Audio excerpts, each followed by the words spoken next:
We'll do a quick introduction here. I got Ben Kline on the line. He has a YouTube NimTV and a few a few short films, excuse me, conflicting thoughts, which we'll talk about in a little bit. Ben Kline, welcome to the show.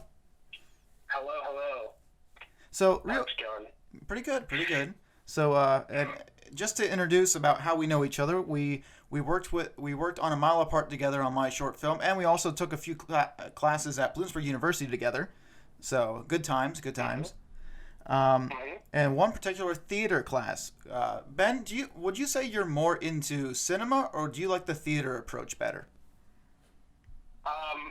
Personally, cinema. Personally, film. I want to get into filmmaking. I enjoy theater and I don't enjoy seeing theater shows a lot, but in terms of actually doing it, I'd much rather do film. So it's there. Gotcha, gotcha. Well, what was your first Which I was. What was your first Oh, intro? sorry. No, you're good. What was your first introduction to filmmaking? Like, what was a movie? What Uh, was it that what inspired you? I mean, people on the show have been inspired by like even a novel that they're like, oh, I would love to have like the storytelling behind that. But what's something that just inspired you to get into filmmaking and like love films in general?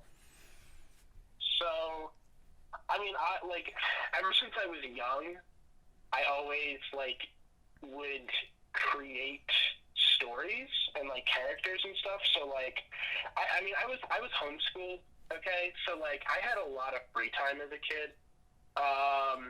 So I spent a lot of that time just creating stories, and a lot of times I'd be inspired by things like stories that I already had seen. So a lot of superhero stories. 'Cause I watched Justice League cartoon show, things like that, or Star Wars. I even at one point would come up with stories in the Star Wars universe. So those are the things that inspired me to be a storyteller.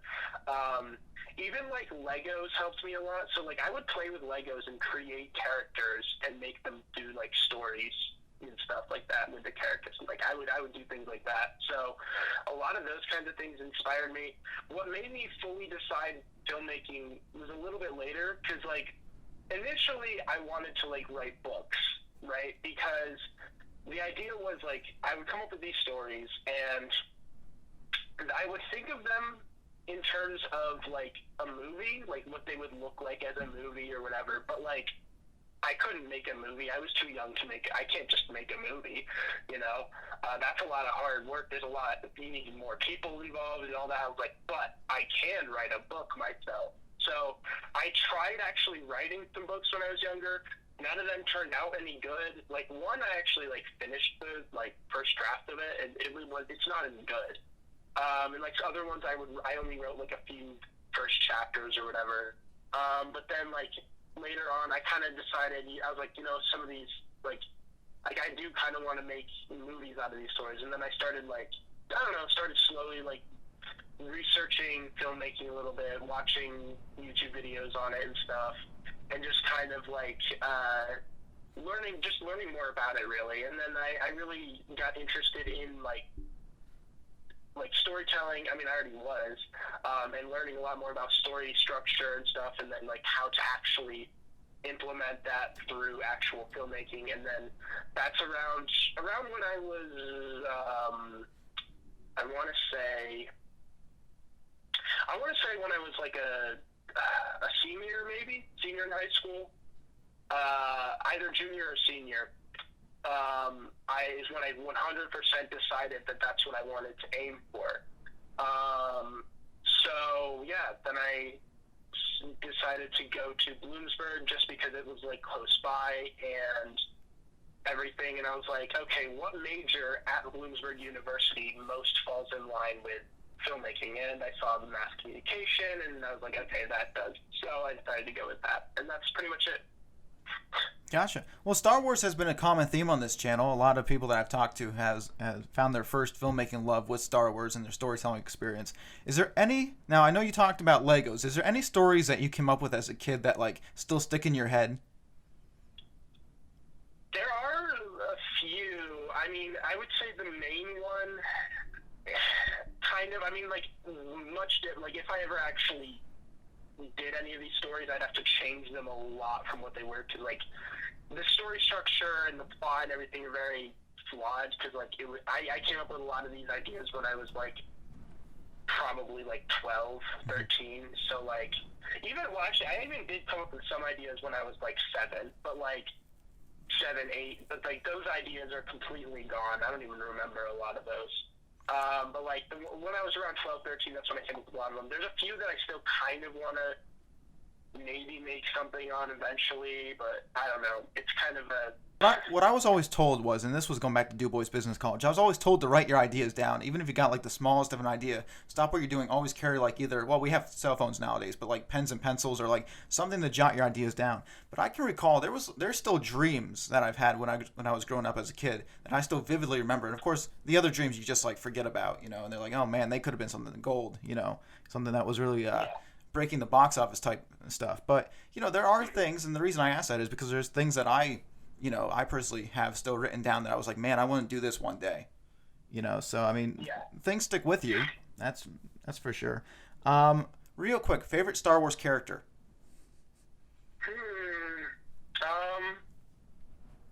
I usually go with like Darth Vader / Anakin. Okay. Kind of just as his like whole story and arc is like, I mean, it's what the main first 6 movies are about, so it kind of makes sense. Specifically, I mean, and like his whole redemption at the end is just done perfectly and all that kind of stuff. So I would go with that. I mean, it's hard to pick a favorite just because there's so many great ones. I gotta tell you, especially original trilogy.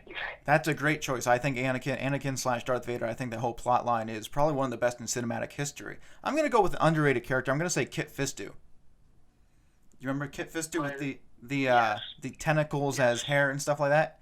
I know who he is. I watched all the Clone Wars. So, gotcha. Yeah. So anyway, I love that character, but man, how he died at the end, like how he died in Episode 3, how like Palpatine just goes like charging at him, and he's like, "Y'all can't even take a swing." Yeah. Oh man. So that scene, this is an annoying thing to me, because like, okay, first off, you have this old actor, Ian McDiarmid, right? He just can't fight with a lightsaber and make it look good, right? So it just looks awkward. What I always thought would be really cool, because like think about like original trilogy. You never see him hold a lightsaber. You never see Yoda hold a lightsaber, right? I feel like those 2 characters specifically would have been better if they were characters who only fought using the Force, like didn't have lightsabers. You know what I mean? Because they're like both 2 of the most powerful Force users, one dark, one light. Like, and then that would make the battle between the 2 of them in Episode 3 much more epic, I think, and more variation from most other fights. Because like they do kind of like throw things at each other with the Force a few times, but then they resort to just lightsaber, and it's just kind of like every other fight, and you're like, okay. So I feel like that would have been more interesting, to be honest.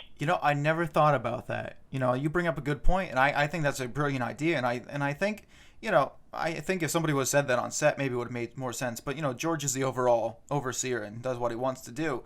But it's always it's his story. He can do whatever he wants. It's always interesting though to see the behind the scenes, and they were dead set. They wanted to see Ian McDiarmid do a fight, and they wanted to see Samuel L. Jackson fight as well. So there was no stunt doubles according to what I read and what I heard. So they actually physically did the stunts, other than the spinning, which was all CGI, obviously. But I thought it was interesting that they incorporated 2 older actors, at that time to fight. So I see both sides of it. But so tell us. Nope, go ahead. Mace Windu wasn't as awkward looking. I will say that. Yeah, I agree there, and he was still able to fight. But I just wish, again, part of me is because Kit Fisto died kind of like a martyr. I think I would have liked to see the Jedi at least fight back and go down on like /2 or 3 instead of just one slice. I mean, they've been trained since they were little kids. I mean, they should know that's coming. But so tell us. Oh, sorry. No, you're good. Tell us a little bit about NimTV.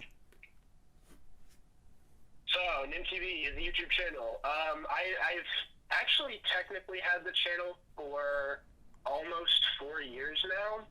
Congratulations. Except it originally started under a different name, and it was a completely different channel. So, I don't know how many people know this, but I started out actually and this is I know this is very cringy, but like I actually legitimately started out making Minecraft videos. So, for almost 4 years ago now, in May 3rd was when I uploaded my first YouTube video. I still remember this. It was called the NimCraft originally. Okay. The reason, if you're wondering where Nim comes from, it's basically my name backwards. My name is Benjamin. My name backwards is Nimage. So I take the first 3 letters of that, making Nim. So like my online persona, people know me as Nim/NimageNeb. Basically by that, they'll call me Nim. So that's kind of where that came from, and it kind of like I think it worked pretty well to like as I think it's a pretty cool name to use for like my branding and stuff. So I just kind of used that, and then less than a year into YouTube, I decided I didn't want to make those Minecraft videos anymore, and I wanted to shift more towards like film stuff, movie reviews, because I was like, well, I want to do filmmaking, I should probably do those types of videos. So it just made more sense. So I switched to NimTV and completely rebranded the channel. Those old videos don't exist anymore, except well, the original video does. The first video I ever uploaded does. It's just privated. So I decided to keep that just as like a little memory of where I started. But yeah, I actually used to have over 400 videos on my channel over like those years. This was like a year ago or so. It's like it was about 3 years into having my channel. I had over 400 videos, so like a lot of videos, and I completely like I had every single video I ever uploaded. I at that point I had never deleted a video, even though my name was NimTV. Now I still had all the Minecraft videos, everything. So I decided I wanted my channel to look more professional, so I went back and deleted most of the older videos. So now I'm under 100, I think. I don't know where I'm at now. Somewhere under 190 something, maybe. I don't know. Maybe I'm at 100 already. Who knows? I was when I first purged my channel. But yeah, basically, NimTV originally it was mostly like, I used to do a lot more movie reviews, of like seeing new movies in theaters and stuff. I did that for a little while. I still occasionally will do that, but not nearly as often. I don't upload as often as I used to. But now I kind of use it as just a place to put really anything related to film. There's you can find there's playlists for like all this stuff. But yeah, so as far as my short films go, because this is like the biggest part of it, where this is the thing that I want like to build on the most. This is the most important part of it. I think this is what's actually going to get me the real experience and really build my resume, my work. Well, it's always good to see progression, though, and I think if you talk to a lot of YouTubers, they didn't start off, they start off like you did, like making Minecraft videos or something gaming or little reviews, and then all of a sudden, because I'm pretty sure Jeremy John, when he started, I'm pretty sure I think you might know Jeremy John. Do you know Jeremy John movie reviews? Yes. Okay. Yes. And I find him kind of annoying, but yes, yeah. I know who he is. No, I mean, there are some movies that he reviews that I do. I'm like, the humor is not my humor. But I don't usually watch his videos. I go with like Chris Stuckman every time. Perfect. I think he's a good one too. But like either way, you look back at those channels, I'm pretty sure like they might not even have the first ever upload they did, because that just they progress so much and they understand like the base too. And one of the biggest things like we're trying to figure out here, especially for my Real Deal channel when we're reviewing films, and the reason why we haven't really uploaded in a while is because we're trying to find what kind of base we want to go towards. Because we were too scatterbrained, we were too like, maybe we're hitting some sci-fi films, maybe we're going a little bit more Avengers, you got to find the niche, And I think that you're doing that great. Do you remember what was the first movie you actually reviewed? That actually video doesn't exist because I got rid of a lot of those ones as well. Well, that's fine. Just what was the first one that you actually did a trial error on? The first one that I actually reviewed was the Lego Batman movie. Oh, really? That's cool. Yeah. So, well, okay. In a way, that was the first one. That was the first one on this channel. I actually, before I changed my name to NimTV, I actually was going to create NimTV as a completely separate channel and then do NimCraft and NimTV. I actually made that channel for like a little bit and then deleted it. And I uploaded like 3 videos to it. I was going to do a review series reviewing every single Marvel movie and then one reviewing every single DC movie. I started out with the DC one, so technically the first review I ever did was like, I want to say Superman and the Mole Men or something like that. Okay. But like that doesn't exist anywhere, and that's like my first movie review, my Lego Batman one, first one on my main channel. That one actually still exists, but it's privated, so like I can still go back and look because I wanted to keep my first movie review. Mm-hmm. So technically there was that, but that channel existed for like a good few months, I don't know, and I got rid of it, and then I was like, you know what, I'm just gonna make my main channel NimTV, and I won't do Minecraft anymore. God bless you for going back to watch those old DC films. Other than Dark Knight Rises, that trilogy, I mean, DC has straight up bombed. Other than Dark Knight Rises and the new Joker movie, I thought was a success, and Aquaman, and we'll give a little bit of credit to Wonder Woman. But did you like Suicide Squad? No. Okay. I despise that movie. Do you like Justice League? Also, kind of despise that movie. Do you like Batman vs Superman? I don't despise it as much, but I still do. Okay, so we're getting to the common thread here. You know, it's not very good. But yeah, but like, God bless you for going back and reviewing those DC films. I mean, they're getting better, and I think they're starting to catch up to Marvel. I think DC actually, I'm gonna go off the record here. I think DC actually has better TV series through the CW. I honestly don't care for the CW ones. Like, okay.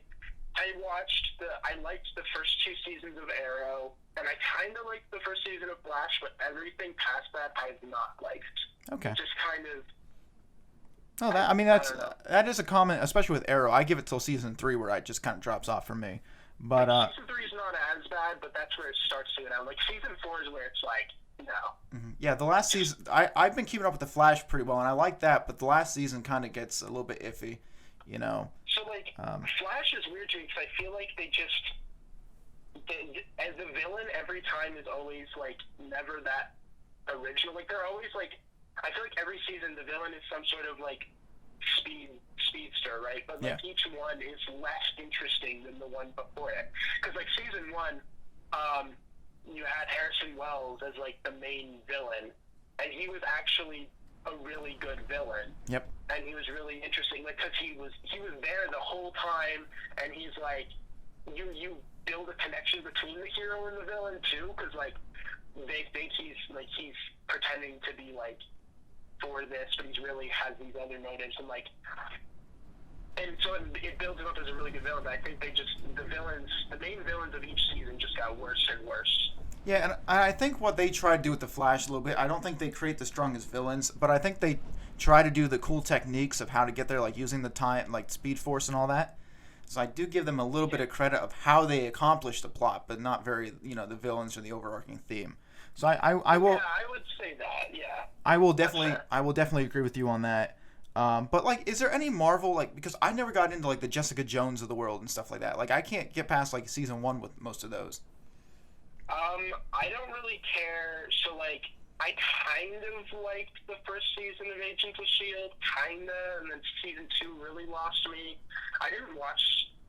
I don't know. I didn't watch a lot of the Netflix ones. I watched like the first 6 episodes of Daredevil, and I liked it, but like I don't remember why. But I just didn't watch it for a while and then never got back into it. So like, I want to watch it. I know a lot of people love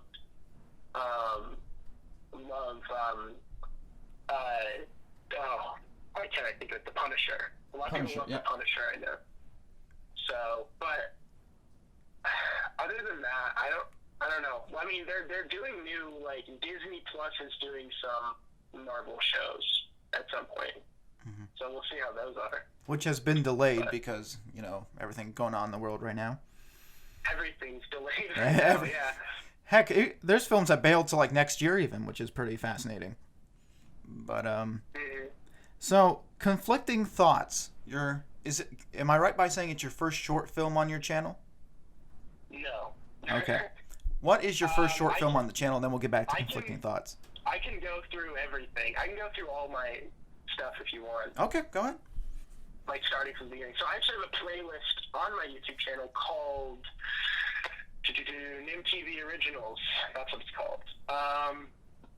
So it doesn't only include short films. It includes anything that's like a bigger production that's not just like a regular movie review or something, or like a regular YouTube video. It's like a bigger production. So it just includes anything like that. So my first one is actually a Christmas one. It came out, let me see, I uploaded it, on Christmas Day of 2017. That's the first short film I ever did. It's really bad.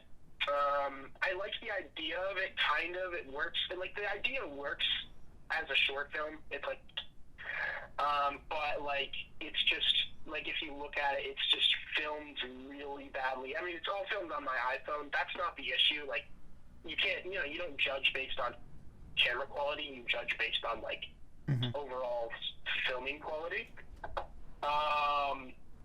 But yeah, it's just not shot well. Like, there's an opening shot that's moving, and it's supposed to be like a pan out. And obviously, I didn't have like good equipment for like steady cam or anything, but like it's like really, really shaky. Like, I probably could have done better now. I guess iPhone cameras are harder to hold straight than like other regular cameras. But yeah, and then like a lot of the shots are just bad and poorly lit, and audio isn't great either, especially in there's like the one dialogue scene. But there are shots where like it's like this one shot is just sideways for some reason, and I don't know why. I think because I set it up on a tripod, and then I was like, oh, it's slightly sideways, but then I didn't want to fix it. I honestly don't know why. But overall, it's not bad considering it's my first, and I was 18 at the time. This was before I'd taken any video production classes at all, actually. So did you ever? Sorry for cutting you off. Did you ever have any production classes in like high school? Did you ever have like a journalism class at all? No, I never had any video classes, any production, anything. Any video skills, video editing skills I learned, anything was pretty much all self-taught. So yeah, I kind of like wish I had like some sort of like film class or something. But I mean, like, I was homeschooled and like, I don't know. It's gotcha. Hard I mean, hey, self-taught, because I'm on that bandwagon too. I self-taught a lot of things I do, along with like YouTube is my like main go for like filmmaking tips and tutorials. So I can fully understand that. And this was a conversation we had on a while ago. And you might fall in the category of, because you said you wish that you went to film school. We had a conversation with Kevin Walker not too long ago about it was Steve Sensabaugh. Do we actually, because we both did go to film school at one point in time, is it worth going to film school? So would you be on the yes for that?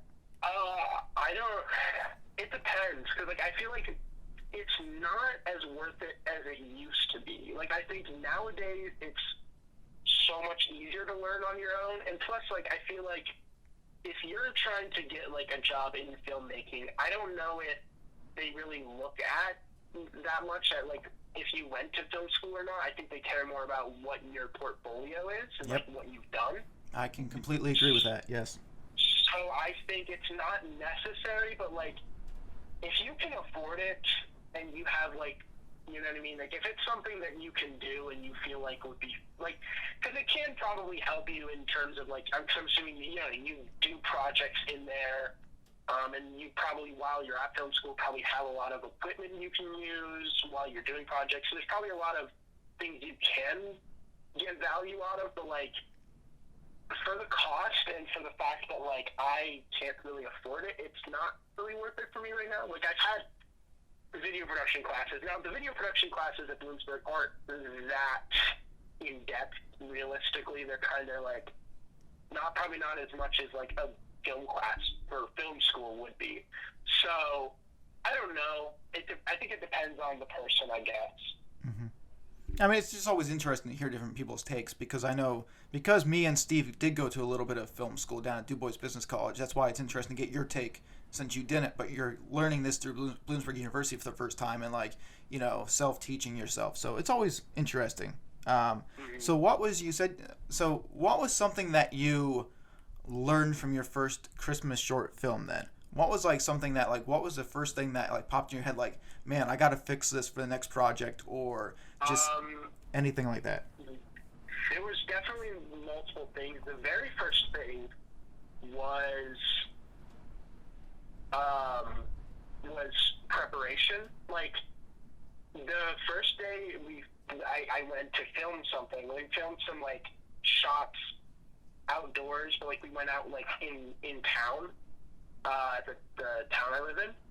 Okay. And instead of like, there was a kind of a location I kind of wanted to use, but instead of like trying to figure out if I could use the location ahead of time, I didn't. And I was like, well, maybe if I walk into the place, but like there was a lot of like, I didn't really know what I was doing, and I just kind of went, and people were like waiting, and they were like, okay, because I got like a few friends to be like extras in the background and stuff, and like some of my siblings and stuff, and they were all kind of like, okay, are we gonna do this thing? Like, you're kind of trying to figure out, and then we kind of like moved from one location to another. It was just not good, and I ended up getting a total of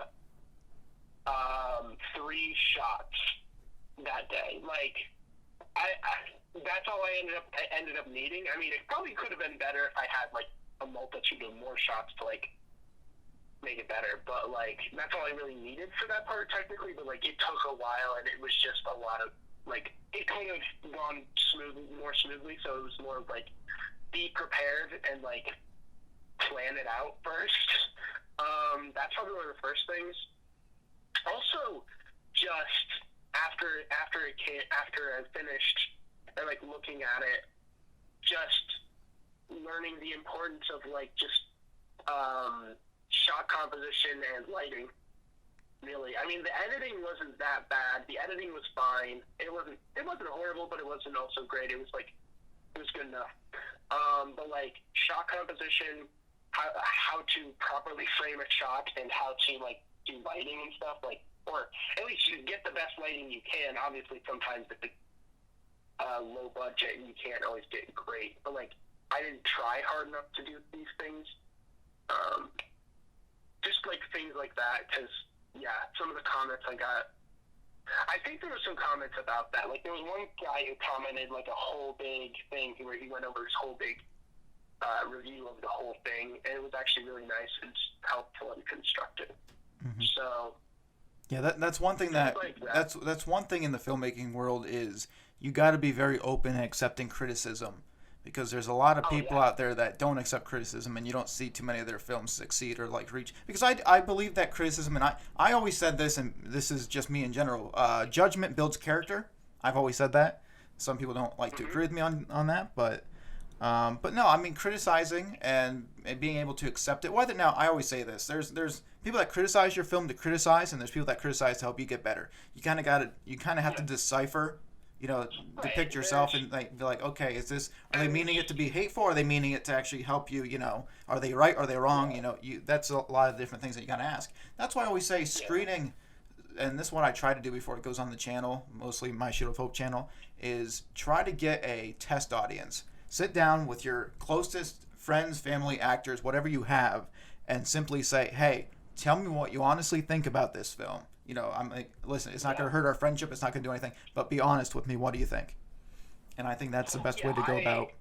I always try to at least show it to a few people before I like send anything out. Before I'm like, this is officially done. I always show it to like a few people, just to be like, hey, like siblings or whoever's around, or my girlfriend, whoever's there, people, whoever it is. I try to show it to a few people just to get at least some ideas. Because the thing is like, you're going to be biased towards the decisions you make because you made them, and also it's hard for you to judge something that properly, something that you worked on, something that you saw the entire process of making it. So it's harder for you to judge with a clear eye of like, if once you're done editing, you're not watching it for the first time. You know, you've already seen all of these shots a million times while editing. You already spent time like going over everything in the story. You already know all of that, so you want to get a fresh perspective from somebody who knows nothing about it ahead of time. Yeah. And a quick tip for anybody. This isn't just filmmaking. This is life in general. If you're ever 100% with yes, something's probably wrong. You know, if anything's other unanimous, something's probably wrong with whatever decision you're making. So that's always, you know, because there should at least be one no somewhere and say why. Yeah, But exactly. From your Christmas short film, then going on the playlist, what was the next thing that you crafted? Because we went through Minecraft, we went through your early movie reviews, we went through your first semi-short film / class project. What's next on your list? So next we have, and we're going through the same playlist of all the NimTV Originals playlist. Next we actually have Conflicting Thoughts 2018. There's actually 2 Conflicting Thoughts. So I saw that. Was it? Did you revamp it, or did you actually was it like a sequel? It was a remake. It Okay. was just a complete remake. So this one, I really like the concept of it. I don't really know if I'm going to say a lot about it. Basically what it involves is somebody like trying to come up with ideas. Basically, it's the person has writer's block. They're trying to they take a trip into their own heads, talking to the different sides of their personality to like get advice on it. That's basically that's the gist of it. If you want to see it, or if you want to see both, you can. But anyways, so this one, I definitely improved on my filmmaking in this. So this is my second one. This came out, let's see, March 4th, 2018. So I did like look up stuff more about like, and did learn a lot more about like shot composition and stuff. So it's definitely better with that. And I actually did use some color correction. I don't think I did it well, because I think it went too extreme with some of it. But like the ending, I had warm colors. The beginning, I had like colder colors, just to kind of show that like the beginning is more like negative emotions going on to these like stuck. In the ending, he figures it out. But yeah, it's I would say, I don't know what else to say about it. I mean, like, the main thing that I think, and we can talk about this more once we get to the second Conflicting Thoughts on how I improved it, but like, I would say some of the main things is just the variety of shots is kind of not there. It's kind of all pretty simple. And yeah, I mean, overall, I really liked the middle section of this one, the part where he's in the dream talking to the different personalities, which it's basically just him talking to himself dressed differently each time and standing in different locations. The entire thing was filmed in one day in like a few hours in the same room. Well, except for the scene where he grabs coffee, that was in a different room. But and I make a little cameo at the end. This was actually for a short film competition that a YouTuber was doing. I don't know if you know who Monkey Jones is.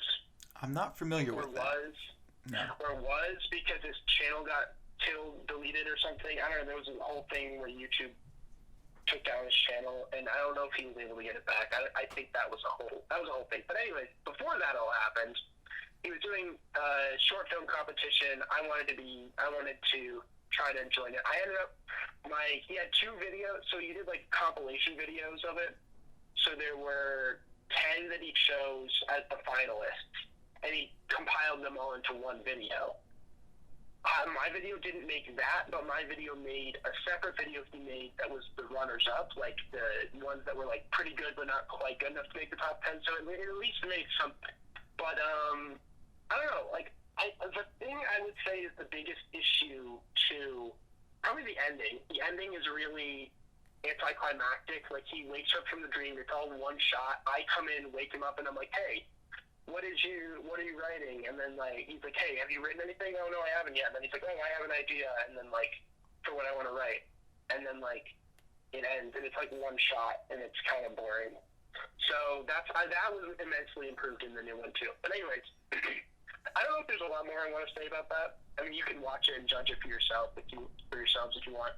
Yep, yeah, and I will actually I will actually link it in the description below to give you to give my followers a. Honestly, you can just link the playlist that had the NimTV originals playlist even. Oh, can you actually link a playlist?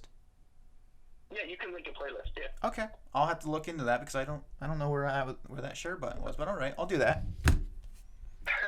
Yeah, see, you're learning stuff every day. Yeah. But yeah, it's all right. I mean, again, it was filmed on my iPhone, so it was like, not as good video quality, but that's fine.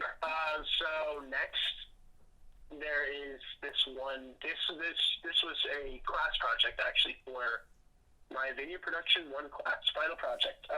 It was a group project, but I did most of the directing. I did all of the camera work, editing. Well, I'm listed as co-director with the one other guy who actually helped with coming up with the idea and stuff a lot. So it's kind of like, and co-editor. I did all the actual editing. He was there with me, giving me ideas and stuff. We were giving ideas to each other. But yeah, so that one's called The Nolan Way. It's a fake documentary. The final project was supposed to be a documentary. People were making real documentaries, but we asked him if we could do a fake documentary, and he said yes. So we did a fake documentary. Basically, it's just this: we created a fake character and did a documentary about his life and his struggles growing up. He was in this version. He's a famous person, and then we did his upbringing, the struggles of his upbringing and stuff. I would say this one is honestly an improvement on probably editing. I think is the main improvement that I made with this one, and even some shot composition as well. Also, our track list for this is pretty awesome. The co-director came up with the entire track list. It's the longest one I've ever had in anything. It's listed in the credits somewhere. I don't really know what else to say about that. There's a few parts, there's a green screen part that's really weird and looks weird. There's certain shots that we could only we have to do we want to do shot of him with his family, but we couldn't go back to his house to get that, so he just kind of found whatever he could in his phone. So that part's a little weird and things like that. So early on, there's a lot of pictures because we couldn't get a lot of the early life pictures. So he actually pulled up pictures of him actually in his early life and stuff like that, and him in graduating and stuff like that. But yeah, overall, I'd say for what it was, it came together pretty well. It was my first real experience in using green screen, actually. So that's actually a good, nice little thing. I don't use green screen a lot. I have not used green screen a lot in my time, but this was my first ever experience using green screen, so it was definitely cool. I also did all the voiceover, so that's cool. You can hear my voiceover in it. But yeah, it was fair enough. I don't know. I don't have a lot else to say about it. Green screen's always very interesting, especially for the first time. So I mean, I'm sure you had a blast with that, trying to figure that out. Yeah. Well, we went over it in the class, how to use green screen. So it wasn't too bad, but we didn't get that in depth with it. I honestly don't even know a lot of the details, the little details. I know how to do a green screen shot, but there are ways to make it look better. Mm-hmm. And different things you can do. I don't honestly know a lot of. I don't know. I'll probably honestly improve my green screen. I know sometimes it's good to if you do green screen, use the shot that's being inserted in, make it blurry a little bit so it looks like it could be background. I don't know. Things I know you can do things like that you're supposed to do, but I don't know. Or I forget how to get rid of the white lines around people. There's things you're supposed to do. I don't know. Mm-hmm. Now you're talking live while you're filming, correct? In the production room. What's that? Are you talking about live, when you have the background live during the production, the TV production room? Oh no. Or like when you're in After I Effects. would record the shot Yep. of somebody just sitting in front of a green screen, and then later on when I'm editing, I'd throw in an image or something Because in the background. even like, well, we've had situations at the college where, you know, you had to film everything with the background already in place on the computer sometimes. And let me tell you, that's a bugger. But yeah, just play around with Ultra Key a lot in Premiere Pro and the color matte and stuff like that too, and you'll be able to get most of that stuff out. I own a small green screen at my house that I've used like a few times, very little, like only a few videos I've used it. Just as like a background, like I was sitting in front of a background, but I kind of stopped using that idea. I don't know. Maybe I'll go back to it at some point and try it out. Yeah, so there's a few other things in between that, but they aren't even really short films. There's a Bohemian Rhapsody music video that was made for a class again. And then there's a little video I made for my one friend talking about he does photography and he plays piano and stuff, talking about that. So it was like a little story about him kind of thing. But anyways, we don't have to talk about those. I don't have really a lot to say about them. You can watch them. They're in the playlist. That's called Bohemian Rhapsody music video, and then The Focus of Keys is the next one, so you can watch it. Anyways, Conflicting Thoughts 2019. This is still to this day my number one favorite production I've ever done. I think it's the most well done production I've ever done. So it improves the reason why I remade it. Well, first off, we had to do a short film for our final project in the advanced video editing class, anyways. And I thought I wanted to remake it because I was like, okay, I like the concept, I really do, but I don't think the original is that good. Yeah, there's a lot more I could have done to improve it. So I'm like, you know what? I'm going to prove that I can make it a lot better. And I think I did. I think the opening is better because first off, there's like a little title that comes in the beginning where like the title like types on the screen as if it's like being typed up on a computer. So like, that was cool. I figured out how to do that in like After Effects, and that was, I really liked that. That was good. But like things like that. But yeah, just editing, like first off, shots in general were better.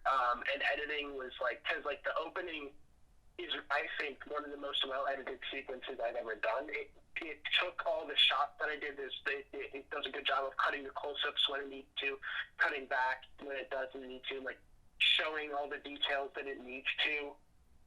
And really building up the idea of the opening. It's silent. There's no voices in the opening. It's 100%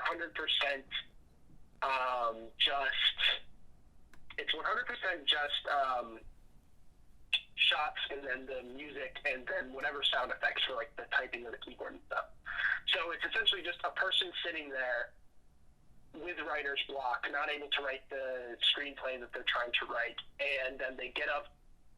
They get coffee, they come back, they fall asleep, they drink their coffee, still haven't written anything, they fall asleep. That's it. That's all that happens. It goes on, the opening section goes on for a good minute, 45 seconds, almost, minute and a half. And that's all it is.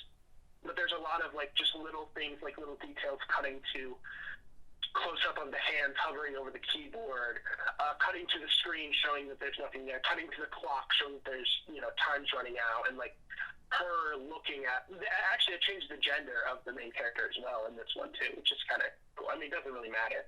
That is just depending on who it was. Actually, the star of Conflicting Thoughts 2019 is actually my girlfriend. So I think she does a good job. But anyways, there's that, and then like I think the transition into the dream is better as well. It like zooms into her forehead, does like a little transition thing, and then zooms out of her forehead. So it's like in her head kind of, and then I used like a foggy like overlay for the dream sequence to make it feel more like dream, and it's like a noise in the background. But yeah, and then we have this section's pretty much very similar. It's mostly just the shots back and forth of the different personalities talking, and most of the dialogue is the same. There's like little differences here and there just to make it flow better, because every actor, in certain lines flow better for them than other lines. So you have to kind of like adjust. Like when I write a script, I'm never like, you have to say it exactly the way it says in the script. I'm like, you can kind of like adjust it slightly to what feels more natural, you know? But anyways, that section is mostly the same. But yeah, the end is improved on immensely. So like, remember what I said before, the end was like just a quick shot, no music, nothing in the background. Just a shot of, he wakes up, I come in, hey, did you not write that short film? What? And then he's like, oh, I have an idea. And then he types up the idea, which actually, spoiler alert, the ending is that they type up the title of the idea that they came up with. And the title is Conflicting Thoughts. And then that's where it ends, to show you like, oh, that was them coming up with the idea for this specific short film. So it's like, that was the whole idea. But anyways, this one, like, it does the whole, like, zoom into her head, zoom out transition that I did before to come out of the dream. And, like, the music starts to slowly build, and then she, like, looks at, and she wakes up, and she looks, and then there's this whole section where there's, like, the music builds up, and it's, like, uplifting music, and it cuts in it, like, there's a lot of, like, fading to slow fades to a bunch of different shots and angles of her typing really fast, and, like, her close-up of her face really, like, happy about it, and then, like, close-up of her hands typing really fast, all that kind of stuff. Like, all of this, it's just much more, there's just much more there to really build the emotion that I'm trying to build.